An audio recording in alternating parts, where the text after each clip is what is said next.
డబ్బు లేకుండా జీవితాన్ని ఊహించుకోవడం చాలా కష్టం. అలాంటి నోటు గురించి కొన్ని ఇంట్రెస్టింగ్ ఫ్యాక్ట్స్ ఏంటో చూద్దాం. భారతీయ నోట్లపై 17 భాషలు ఉంటాయి. నోటు ముందు భాగంలో హిందీ, ఇంగ్లీష్, వెనుక భాగంలో మరో 15 భారతీయ భాషలు ఉంటాయి. గాంధీ ఫోటో నిజంగా ఫోటోయేనా? అవును. 1946లో లియోన్ లెస్లో తీసిన మహాత్మా గాంధీ అసలైన ఫోటో ఆధారంగా ఈ చిత్రాన్ని డిజైన్ చేశారు.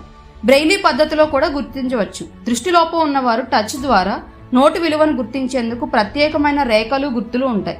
కరెన్సీ నోట్లు కాగితంతో కాదు, కాటన్, రాగి, జింక్ మిక్స్ తో తయారవుతాయి. అందుకే నోట్లకు ప్రత్యేకమైన టెక్స్చర్ ఉంటుంది. ముంబైలో మాత్రమే కాదు, నోట్లను ముద్రించే మింట్లు నాసిక్, దేవాస్, మైసూర్లో కూడా ఉన్నాయి. చిన్న నోట్లపై ఎక్కువ ఖర్చు. ఒక 10 రూపాయల నోటు తయారీకి సుమారు రూపాయన్నర నుండి ₹2 ఖర్చు అవుతుంది. కానీ దీని జీవితం అనేది తక్కువగా ఉంటుంది. పాత 500, 1000 రూపాయల నోట్ల రద్దు అనేది చరిత్రలో మైలురాయి.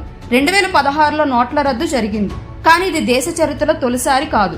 1946, 78లో కూడా జరిగింది. ఆర్బీఐ సింబల్లో పాము మలుపు తిరిగిన స్థితిలో కనిపిస్తుంది. ఇది ధనాన్ని రక్షించే ఆర్థిక సంస్థను సూచిస్తుంది.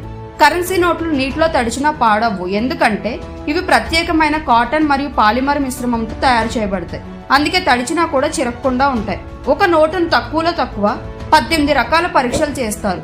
నోటు ముద్రించిన తర్వాత దాని నాణ్యతను పరీక్షించేందుకు రసాయన, ఫిజికల్ సెక్యూరిటీ టెస్టులు చేస్తారు. నోటుపై చిన్న అక్షరాల్లో ఆర్బీఐ, ఇండియా, 100 వంటి పదాలు మైక్రో లెటరింగ్ ద్వారా ఉంటాయి. ఇవి నకిలీగా ముద్రించడం చాలా కష్టం. ఆర్బీఐ ఏకంగా 19 రకాల నోట్లను విడుదల చేసింది. రూపాయి నుండి 2000 వరకు వివిధ సిరీస్ల్లో విడివిడిగా విడుదలయ్యాయి. ఈ వీడియో మీకు ఎలా అనిపించిందో కామెంట్ చేయండి.